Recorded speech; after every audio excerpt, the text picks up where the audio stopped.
I was 25 years old and I was like on the top of the world. I was making six figures. I was a bachelor. I had this cool ass apartment down in the city. In 2015, I was at this like Memorial Day party. I had a seizure and I had 4 brain tumors that were hemorrhaging blood and rushed me up to the ICU for emergency brain surgery. Living on top of the world to holy shit, what is this? It was radiation. It was 24 cycles of chemo. I had 7 surgeries. The year that I got diagnosed, we did around 400K. And over that 2-year span, we grew from 400K to 1.2 million. I learned a valuable lesson that I was forced to delegate. It wasn't an option. If this business was going to work, I can't do all the work anymore. There's times where I got a tube in my chest from lung surgery and I'm closing deals that can start tomorrow. I looked at the cancer as a huge inconvenience. I'm trying to grow a company and you guys are making me come in for chemo. You guys are making me come in for brain surgeries. I believe this is once your mind gives up, your body gives up.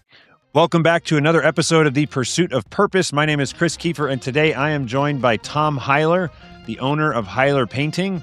Tom is a friend now for, I would say, 2 or 3 years. We met through the painting world, and he's just a really impressive entrepreneur. He not scaled, we're going to talk about this in the pod. He grew his painting company from a single painter to over 100 employees. He's in the Philadelphia market. He's got there's an incredible backstory, which we're going to dive into today, but also just some really, really strong skills. In particular, something that I find very impressive is his door-to-door marketing strategy and his ability to train teams of people to do one of the most difficult things that I think you could do as a job, which is knock on strangers' doors and see if you can provide value and help them out. So that's what we're going to be talking about today. First of all, Tom, I just have to say, obviously, we just hung out at PCA. It was always great getting to spend time in person with you and other clients. And thank you for coming on today. Yeah, man. It was great seeing you. I get to see you once a year. So Yeah, well, we have to change that. Right? I'm working on some fun experiences. But you were asking me right before we started, Pursuit of Purpose. What's the backstory there? And so I was like, you know what? I'm just going to tell everybody because I don't talk about this much. And if you have follow-up questions, please ask further. But the Pursuit of Purpose for me is like in a nutshell, I had amazing parents growing up. My dad was a PE teacher, and he taught PE at one school, the Banks Elementary, for 34 years. He retired, and then 6 months after retirement, got diagnosed with pancreatic cancer. And then 3 months after that, he died. And so that was when I was 21 years old. I was a sophomore, junior in college, spanning that summer. And I don't know, that obviously losing your dad at 21 for me is like a pretty impactful like pivot and shift for me. Prior to that, I was obsessed with I'm going to be an aerospace engineer. I want to work at Lockheed Martin. I want to design missiles and high tech shit that is cool. And that's what I cared about. And after that, it was just like a maturing of 10 to 15 years, I felt, in the course of a couple of years of just processing the fact that my dad was gone. And it from that day, I graduated college. I didn't go to Orlando. I came home. I started a video business because I liked making videos as a hobby. So I got an engineering degree, didn't like it in the real world. Or, I would have liked the high tech stuff. I went back and just got a structural engineering job and quit after 6 months. And my first company was Sky Studios, and my tagline was video with a purpose. And I just wanted to do something that was intentional and purposeful, similar to what I feel like the example that my dad provided of just being he wasn't pursuing fame or wealth or high status. He's literally just an elementary PE teacher. And the 700 or 800 people that showed up at his funeral and just were there to pay their respects to this PE teacher, he just poured into the kids every day and would do rope climbing and fundraisers and do go above and beyond, but in his little sphere of this small Banks community. I was still to this day, it's just that affects me deeply. And so I've always been obsessed with purpose, I think unconsciously, but that moment, which has now been 15 years ago, is something that I'm I just want to make sure that whatever I do, my interest, which is technology and all that stuff, I want to be purposeful about it. I want to be doing it for the right reasons and make sure that my kids have a present dad that they, tell fond memories of whenever I end up leaving the earth. So that's what the pursuit of purpose is about. From when he was diagnosed to when he, passed away. Yeah. I can't imagine, bro.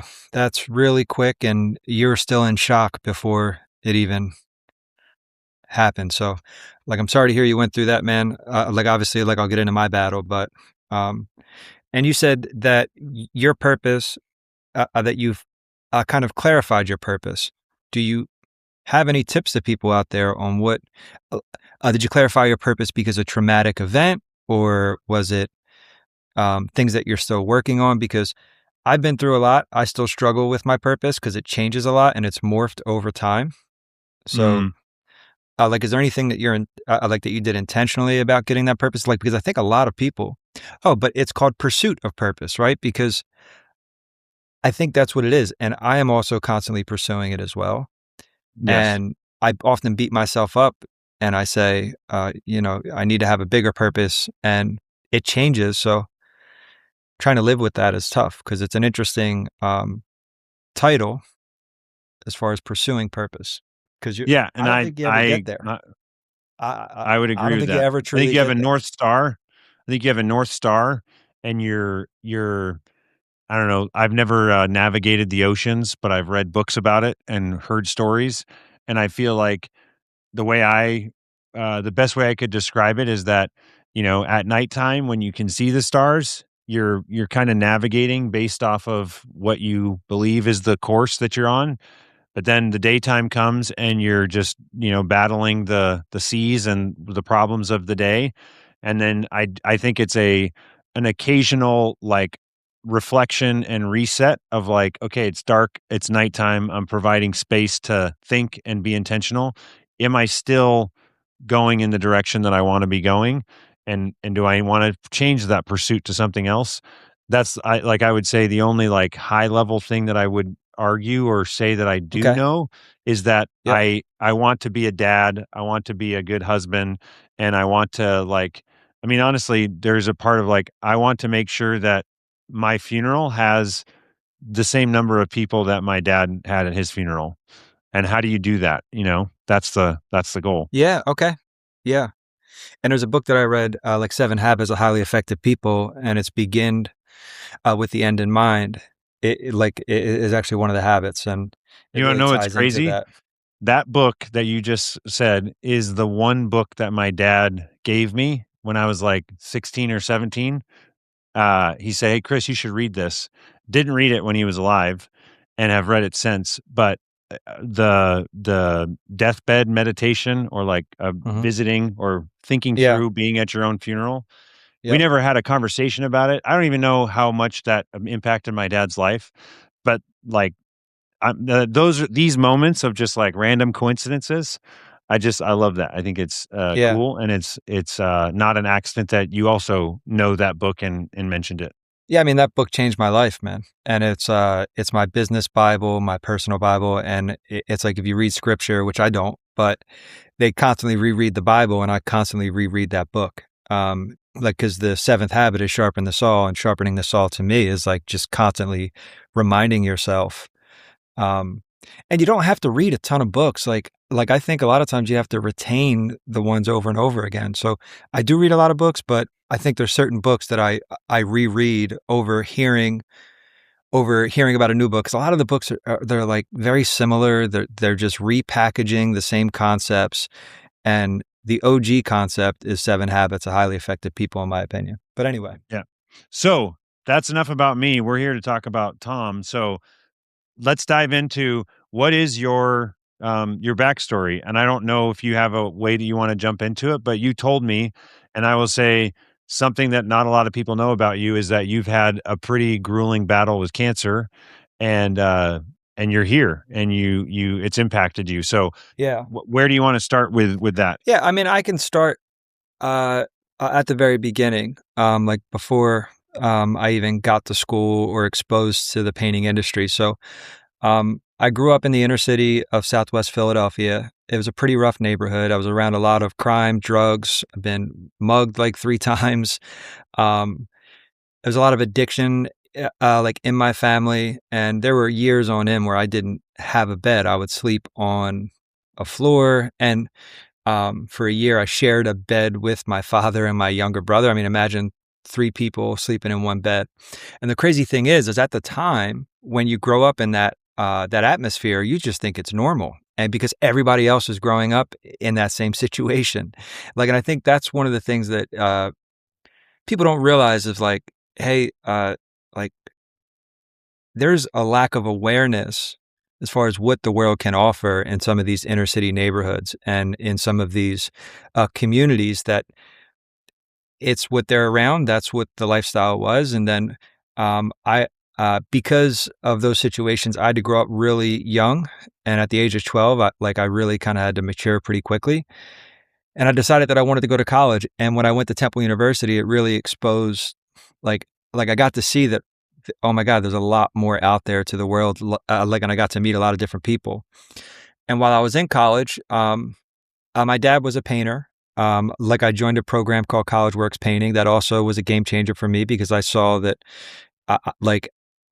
I can work for myself. And they gave me a ton of responsibility, but that was the most important thing, was the more responsibility that you can take on at a young age and the more that you can learn, even if you're not making money, even if the company isn't great, having that responsibility really showed that I can accomplish things. Like, and I did really well at that company. When I graduated from Temple, I interviewed with a couple of different jobs, and after like quasi working for myself in college, I didn't love working for other people. So my dad had just been laid off from his job because in the painting industry, it gets slow during the season. Holidays really suck. And I said, Dad, I like, while I'm interviewing at these different jobs, like, and trying to figure out my career, I can go sell you a couple paint jobs to get through the holidays. And I never wanted to get in the painting industry because I didn't think it was sexy.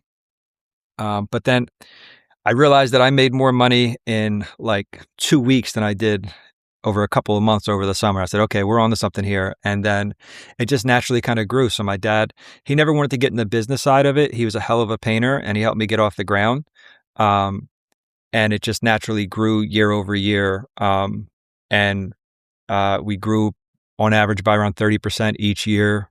And this year, like, we're going to do around 10 million. But there's a lot of bumps, or last year we did 10 million, but there's a lot of bumps along the way, right? Because when I was my second year in business, I was 25 years old and I was like on the top of the world. I was making 6 figures.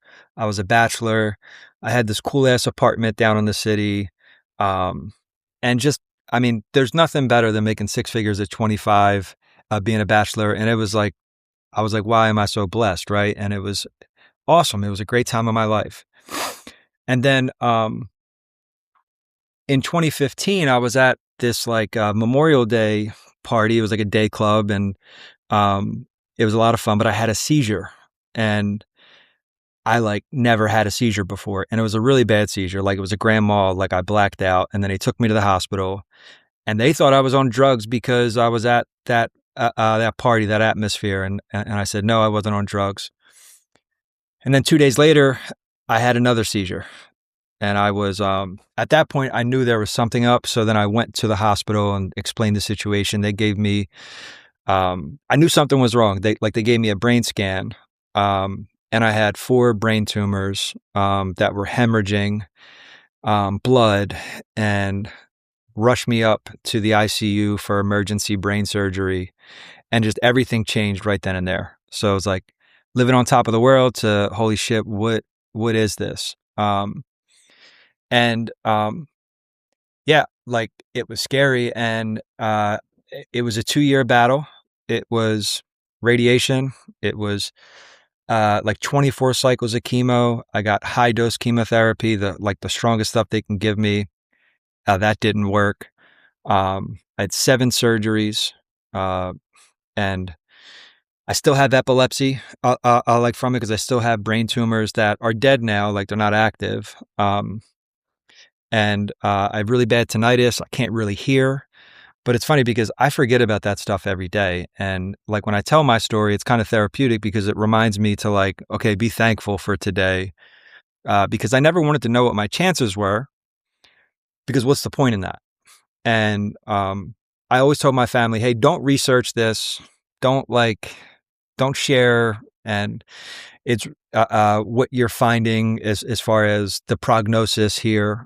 And it was really tough on them, a lot harder on them than it was on me, because I think what a lot of people don't realize, like when you're battling cancer, it's like everyone says, oh, you're so strong. You're so like, you're going to do what you have to do. Like they say that you're an inspiration. Like, I mean, what are you going to do? Like, like, and like for the people that battled, like can probably resonate that with me, but I think it really hits the families like really hard. So that's why we work with a lot of different organizations to help those families. And but during the period, I would say having my own business really saved me. Because the year that that I got diagnosed, we did around 400K. And over that 2-year span, we grew from 400K to 1.2 million. And everyone's really shocked by that, but it's like, I learned a valuable lesson that like I was forced to delegate. And I think a lot of business owners are afraid to delegate. It wasn't an option. It was like, if this business is going to work, I can't do all the work anymore. I can't be out there selling all the time. I can't be Like, you scheduling the physically jobs. are unable to, like, it's not even you Physically just unable to. no choice, Yeah, yeah.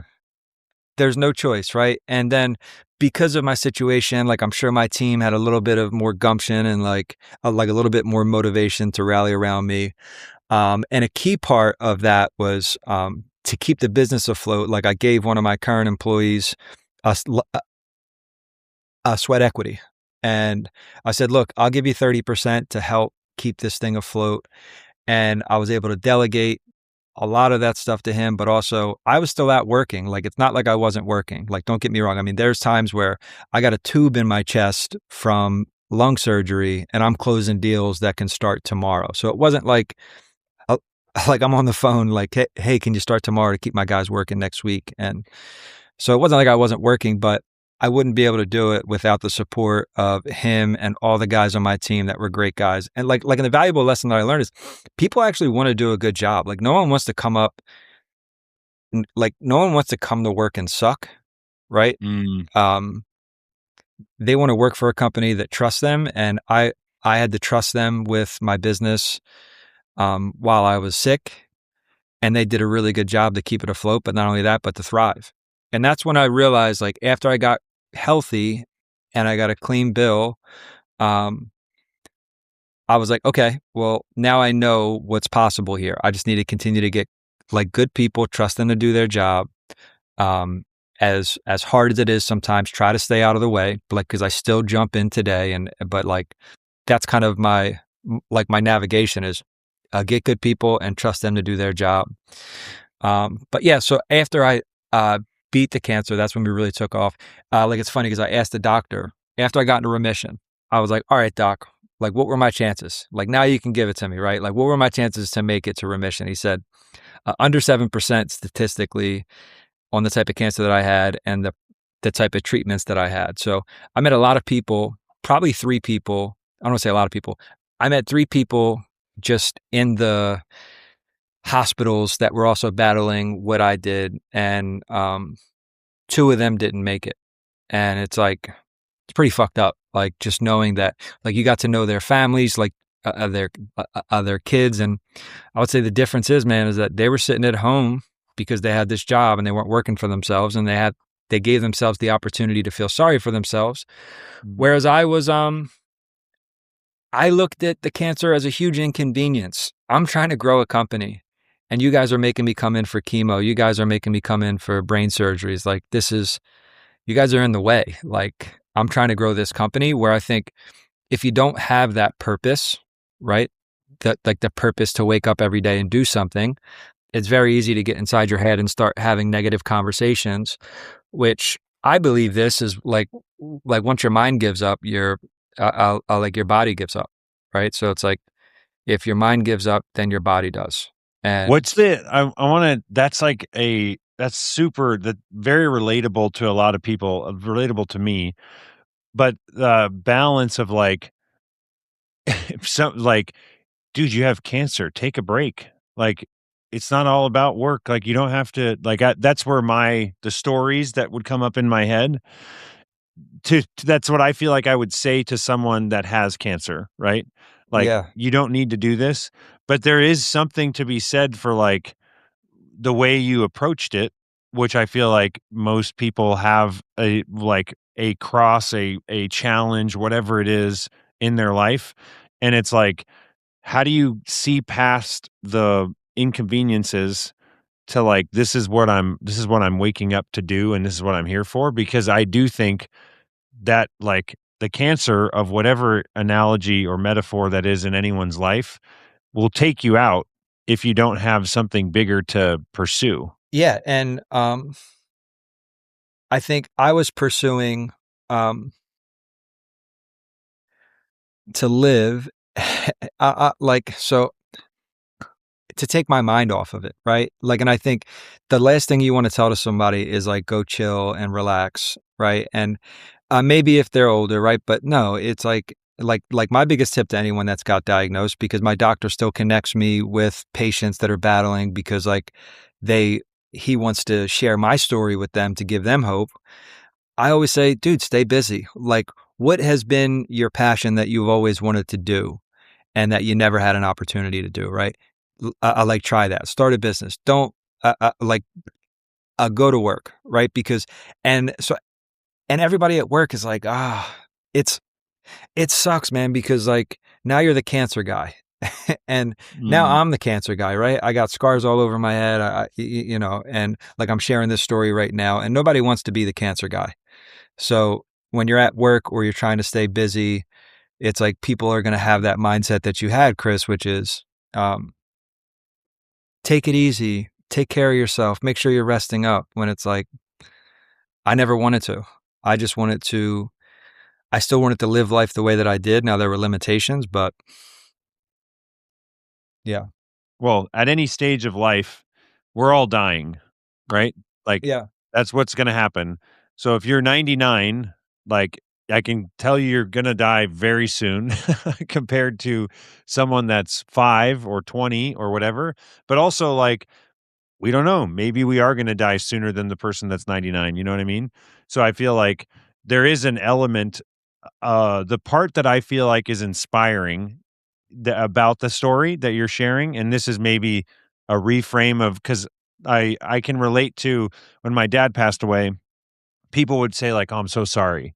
That's the most common thing that people say, "I'm sorry for your loss." You even said like, "Oh, I'm sorry, that sounds really tough," whatever. And to me, I'm like, yeah, in the moment, I'm, like, frustrated because 'cause I'm like, "You didn't have anything to do with this. Like, what are you sorry for? You don't have to apologize. It's just it is what it is." There was that mentality, and then over time, like, I actually have gotten to a place where I would tell you and anyone, like, I'm grateful that my dad died when I was 21. Not because I didn't like him or that I would do anything to have a meal with him, share a beer with him. Like, that would be incredible if there was some way to do that. But at the same time, I'm like, I have my life and what has become of it is this massive blessing from this huge inconvenience, and I feel like, to me, it's inspiring for you like, for me to hear your story is, like, in the face of death, you decided to continue to just live life and do what you could and make the most of the day that you had, and that's all that anyone's doing. We just all trick ourselves into, "Oh, we're gonna live for another 60 years," and it feels, like, more distant. So we forget that it's, like, it might not be that distant, you know? I don't know Yeah. if that And I makes sense, was, but that's how I think about it. yeah. Yeah. Like, and I was more stressed out about work than I was about the cancer, to be honest. Like, there was only one time that like I prayed that, or like actually felt like there's a chance that I was going to die. Like there was only one time, like, and it was when they gave me the most powerful chemotherapy and it didn't work. I was like, okay, well, because it was a test treatment, or like I forget what, like a clinical trial that saved me, and it didn't work for everybody. But one thing that you said was oh, like, I'm so sorry for your loss. Like, I hate that too, right? And I've rewired myself to never say that. Um, and like what I start to ask the question is what were they like? Because Mm. I think people like sharing that a lot more. If like, so if it's the right atmosphere, right? Yeah, yeah, It's yeah. like, hey, tell me tell me what they were like. And I think that to me is like having their story live on, like, because like my partner lost his grandfather, and you know, I had him tell me what his grandfather was like. So now, ingrained in my head, I know what his grandfather was like, and Mm. he shared stories about his grandfather, and I can probably share those stories beyond me. Like, I could share some of those stories with my son, right? So it's like I just like to ask that question, and don't ever ask, "Hey, what can I do to help?" That's the last. Mm. Like, "Hey, like, what can I do for you?" Like, everybody asks it, and like, you don't know how to answer it. So, I just tell people just to do just have an act of kindness, like drop off some food or show up, hang out. Mm. Don't like don't put the pressure on me to tell you how to help me, because I don't Uh, know. I don't know. yeah. I don't know how you can help me. Like, And it's uh, also like, maybe you do, but who am I to ask you to like, you know what I mean? Like, that's just no one wants to be like, yeah, you could help by bringing me dinner tonight. But if it just showed up, you know, yeah, if I'm and hearing you, you correctly. yeah, but you may not even need dinner, but it's just still Right. like I really appreciate that they care rather than what like now I feel guilty asking them to do something. Yeah. It's almost like um, yeah, but that's it. But And so, yeah, I mean, that's I my. wanna oh, Go go ahead. ahead. Like, I was just gonna say, Yeah, I like, was that gonna was just getting over the cancer. But there's a lot of, to get to this point, there's a lot more. But go ahead. What was your follow up question? yeah, I was gonna say, so one of the things that I know you've told me is that you give back, a percentage of your profits to charity, and, like, I'm assuming that this is I don't know when the first time was that you started sharing this story with people. You said you've shared it to college classrooms and in EO, it looks like, in other places. But is this something that, like, you've said, like, you purpose for you, it seems to me like you have a purpose, but that doesn't mean it's the forever purpose, but you have a path that you're on, and it's Yeah, connecting, and, like, yeah, it's yeah. tied to So your where I'm at story. right now is like, so it actually comes from,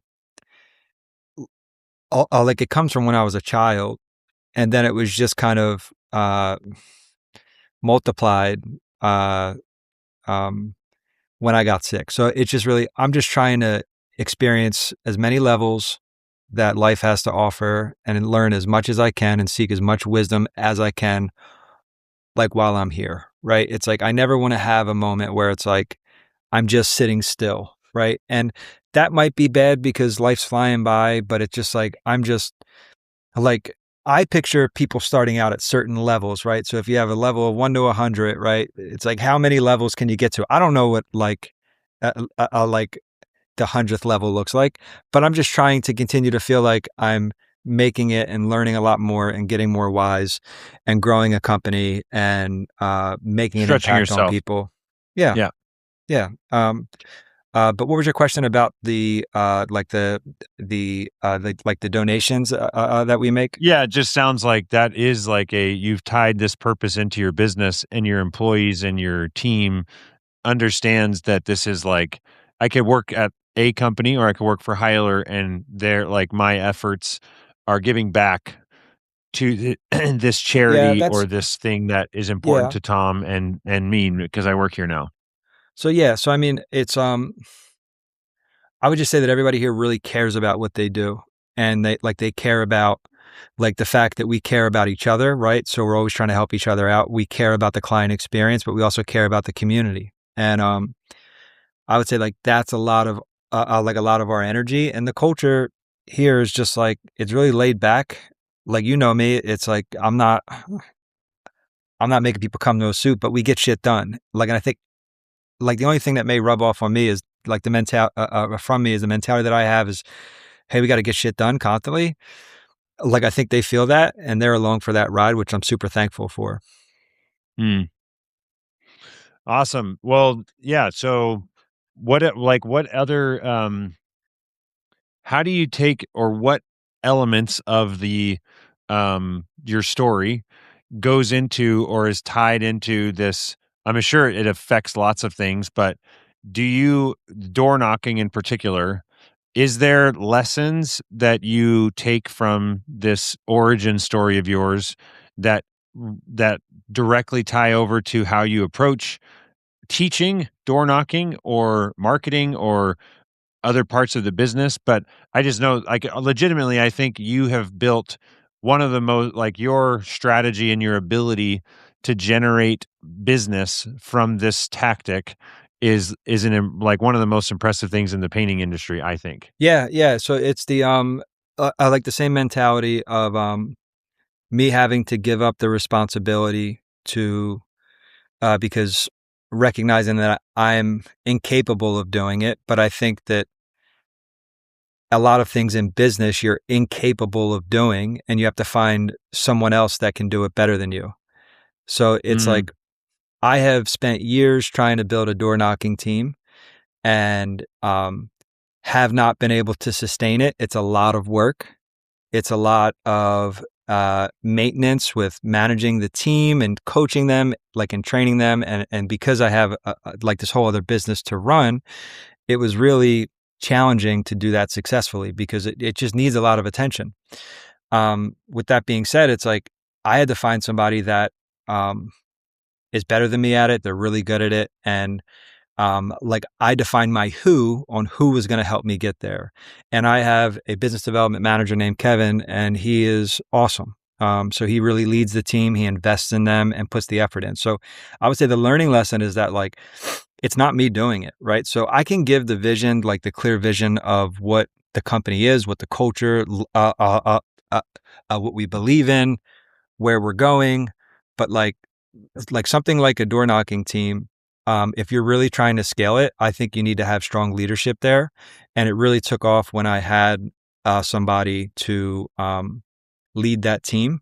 And it's still a work in progress, man. Like, we're still learning. Um, so does that kind of answer your question? Like, it's really mhm. just like that learning experience of, like, it's not how you're going to do it. It's who can help you get there. And How would you define what that person, 'cause you were leading it for a while, and then, or maybe not, like, did you just say, "I know there's an I opportunity was, here, I'm gonna go find the I was, person," or did you, like, so kinda I carve started out my the business stuff? by knocking door. So Mm, I, I, like, it's how I started my company, but in order for it to scale, um, like, I know I needed a strong leader there.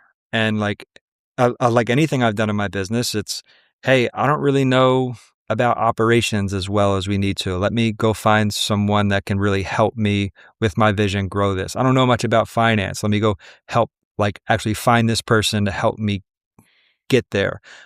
Like, I don't know, I don't know much about marketing. I go learn about marketing, and I have someone with me that's going to help me execute a lot more than I can. So it's just that same mentality across all departments. Um, and like scaling that up, like, I think is like the most important is just finding someone better, or having a clear vision, maybe you learning a little bit of it, but making sure that there's someone else that can take it to the next level. Because the entrepreneur themselves isn't the one that's going to take every one of these things to the next level, because you're just going to be stuck. And I think mm, that's how companies grow, is by trusting people to do their job. Even though I struggled with it, like, I still struggle with handing things off, and I still have opinions. Um, but it's something that I'm trying to be conscious of and really letting people do their job. mm. What would you say when you define, like, if someone wants to pursue this, what are the characteristics of this guy, Kevin, that make like, a foundational elements that are needed to have success as a manager of a door knocking or a marketing team? Um, let's say like a good, like, cheerleader, and like, they don't have to be the best person, like, actually out there knocking on doors, but they need to basically be a solid leader for the team.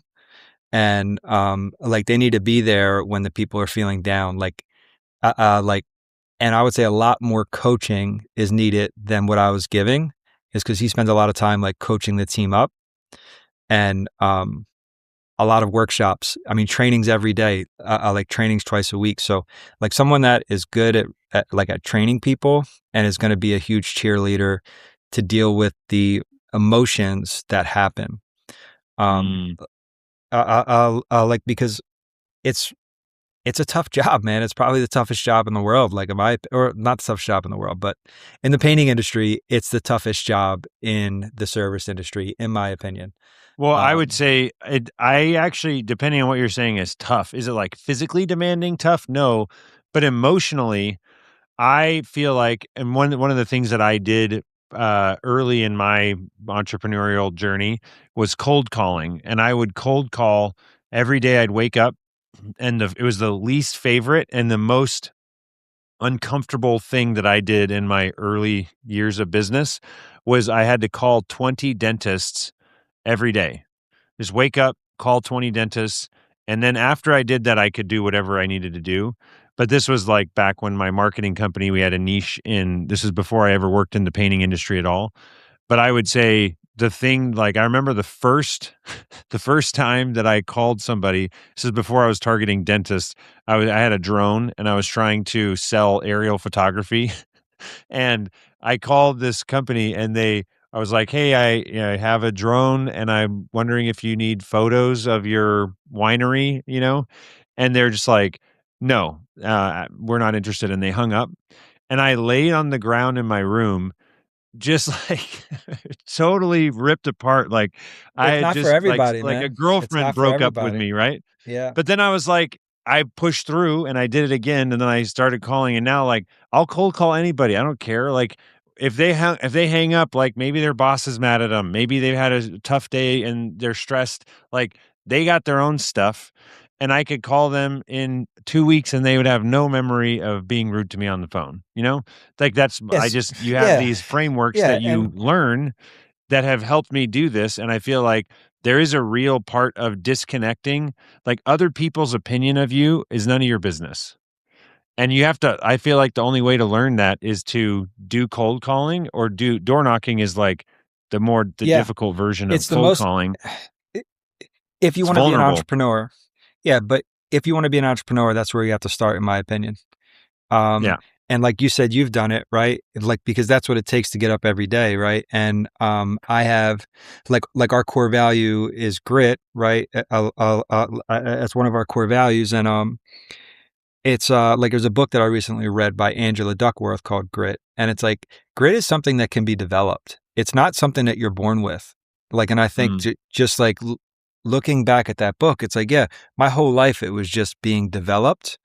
And I think it's the same thing with door knocking, right? Like you can grow this thick skin or you can grow into this person.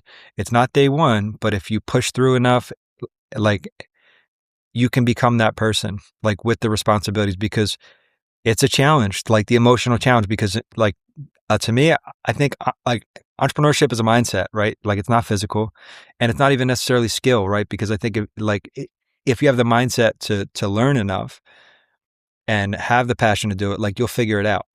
But mm. um, Yes, so I completely agree with, like, it's not about where you came from, it's do you are you motivated enough to honestly, this is like I tried to tell my kids, and this is how I approach many things, is like your job when I was cold calling, and I think this applies to door knocking or to anything else, is you need to get rejected 20 times today, Chris. Okay.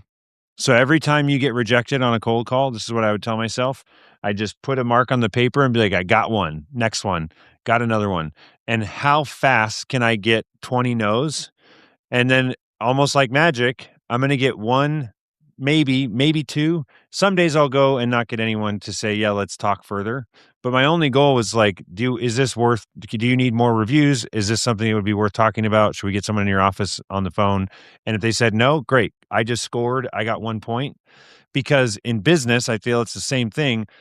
How fast can you get rejected in small ways or lose to then iterate and try again and try again and try again. And that's what entrepreneurship is like failing forward and failing Mhm. quickly and disconnecting from the loss in that little micro moment because it's just like, it's like if you're going to play basketball, you got to miss a lot of shots. Yeah. So just shoot and count how many reps you got and then move on to the next thing. Yeah, and, yeah, you just have to be okay with failing and just being like, "All right, well, that didn't work," but you have to have the belief that it will work and that, Yeah. like but whatever you did didn't work, but you have to have the belief that you'll figure it out. And, like, the one reason that I always have the belief that I'll figure it out is because I talk to smarter people than me, and I say, "Okay, they figured it out, so then I can figure it out." And I'm always looking to, like, someone that's done it better than me or has more wisdom than I, in my opinion, because that's how I learn, and it's like, yeah, it didn't work, I failed, but someone else was successful at this. Let me go find that person and see what they did, and then I try again. Maybe it didn't work again. Like like with the door knocking, it's 10 years of just struggling. Like it went from 5% of our business to last year it was 20% of our business. And we're still working on the ROI, like I'm working out the kinks, but like I think it might be good if you're ever open to it, like having my business development manager come on a podcast and really share all the things that he does because I think he's leading the charge there. Like the only thing I would say is um I like brought him onto the team and like had the foresight to realize that I'm willing to pay extra so that I could find someone to do it better than I can. Because um, if you're a smaller company, I'm not saying don't do it, but it's really hard to scale it because you have so many other things that you have to do. And it Mm, like until you get to the point, so you can do it when you're really small or you can do it when you're really big. It's tough in that $3 to $5 million range to do it effectively because there's so many other things that you're trying to build. Um, Like, that's my opinion on it. So it's like, hey, you can do it to get to like 2 million. And then it's like, you can't do it again until you're at like 8. But mm.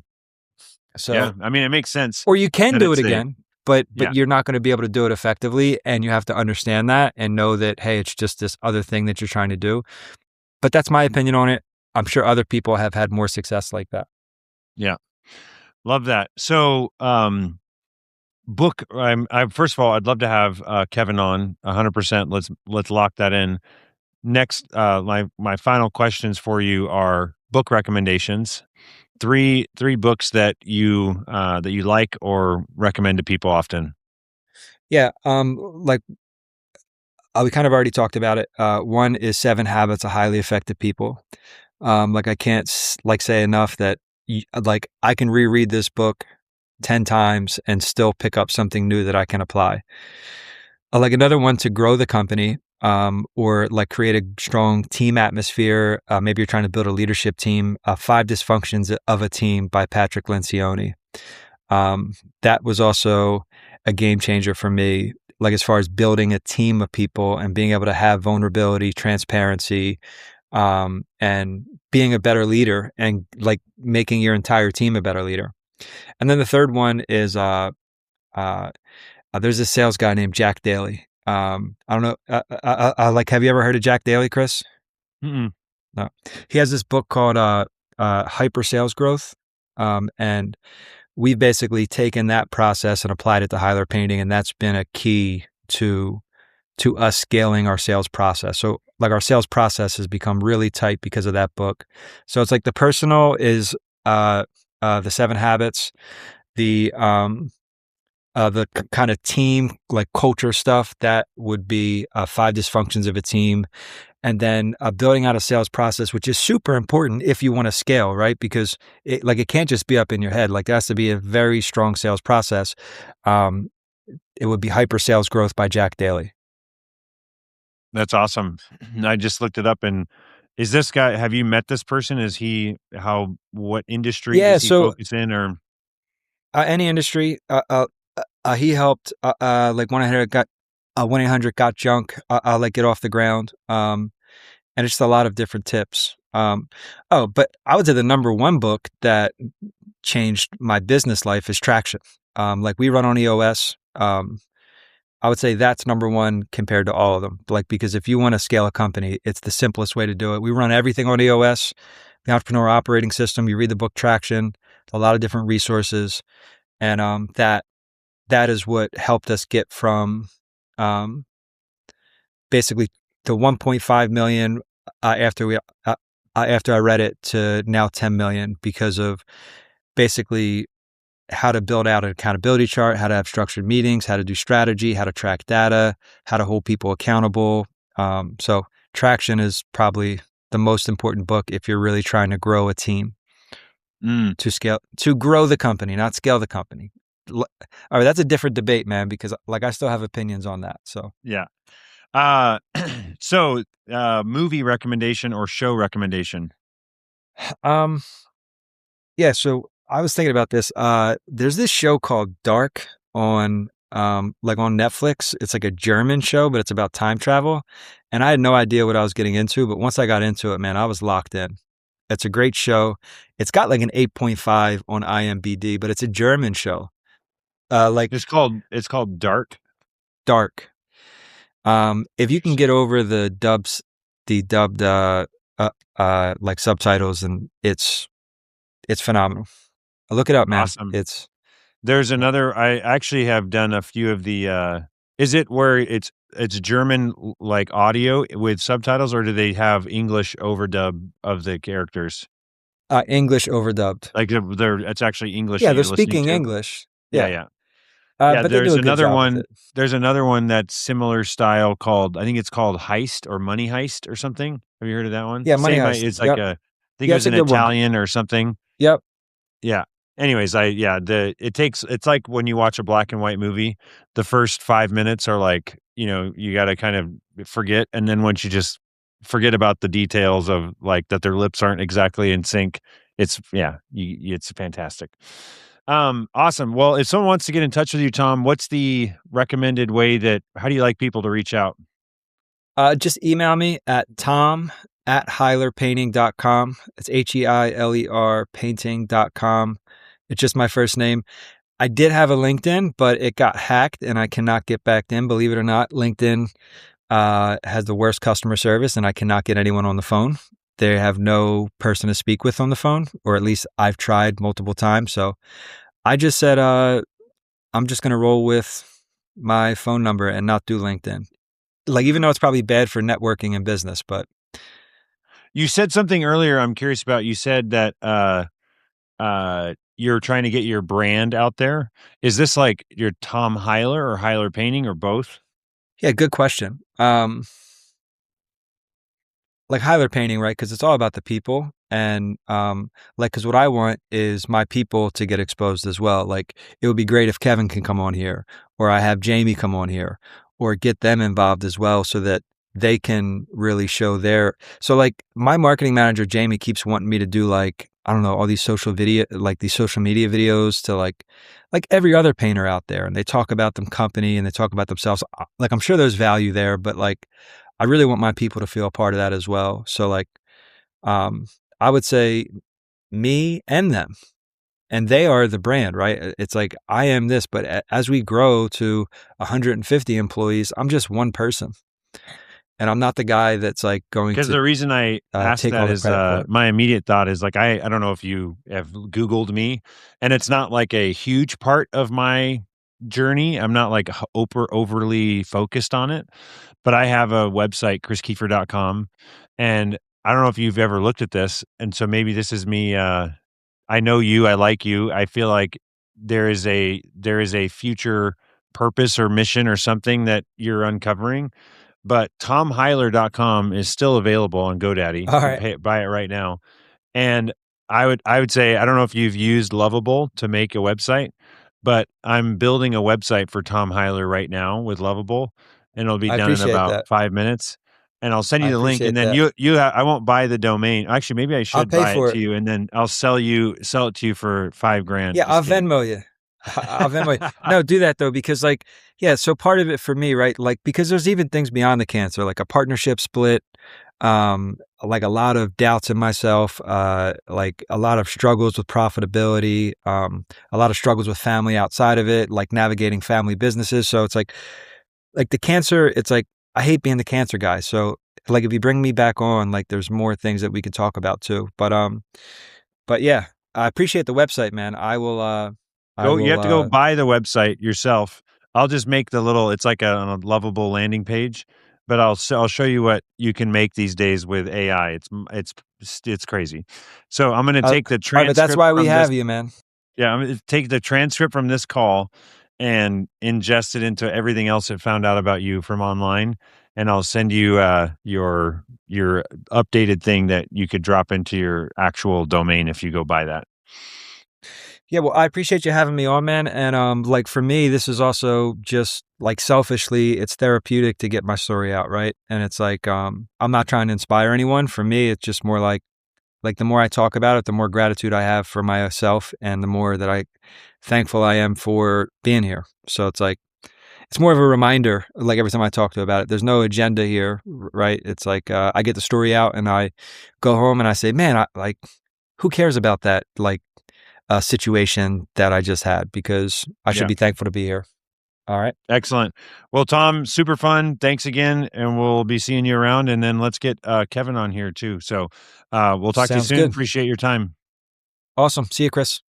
Bye. Thank you so much for listening. My name is Chris Kiefer, and my mission is to champion the relentless pursuit of purpose. And what that means to me is to be an example, a champion, someone that is in the trenches, working and showing and winning and trying and failing in how to pursue a deeper and more meaningful life with the people that I love, with my kids, with my friends, with our family, and also just be a champion and example of entrepreneurship and following my passion and doing what I believe I'm called to on this earth. And so if that inspires you in some way, please share this episode.